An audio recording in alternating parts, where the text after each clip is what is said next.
की। ये क्वेश्चन है, इसमें कथन दिया गया है कुछ पुस्तकें मेज हैं और कुछ मेज दर्पण है। ये इसका कथन है। ये कथन एक निष्कर्ष पर पहुंचता है कि कुछ दर्पण पुस्तकें हैं या सभी पुस्तकें दर्पण हैं। इस क्वेश्चन को चेक करने के लिए हमें एक वृत्त चित्र बनाना है।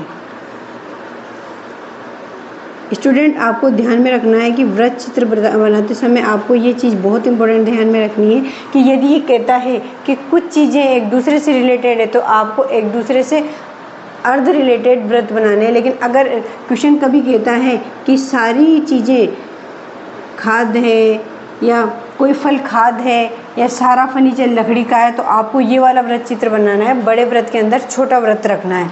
लेकिन ये क्वेश्चन कह रहा है कुछ पुस्तकें मेज हैं, ये सारी पुस्तकों मेज नहीं बता रहा, तो इसमें पता चल रहा है कुछ पुस्तकें, यहाँ लिखते हैं हम पुस्तक, ये क्या है, मेज है, ये वाला पोर्शन मेज का है। तो कुछ पुस्तकें क्या है, मेज है, और दूसरा कुछ मेज दर्पण है।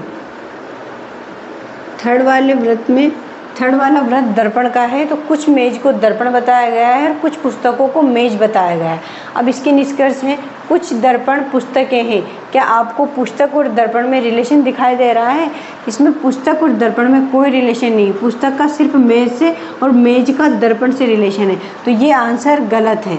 इसके बाद दूसरा वो कह रहा है कि सभी पुस्तकें दर्पण हैं। ये तो बिल्कुल निष्कर्ष गलत है, क्योंकि सभी पुस्तकें दर्पण हो ही नहीं सकती। पुस्तकों को और दर्पण का बिल्कुल रिलेशन नहीं है। हाँ, कुछ पुस्तकों का मेज से और कुछ मेज का दर्पण से आपस में रिलेशन है, तो ये वाला आंसर भी गलत होता है। तो इसमें जब निष्कर्ष निकालता है, ये पूछता है कि कौन सा निष्कर्ष सही है।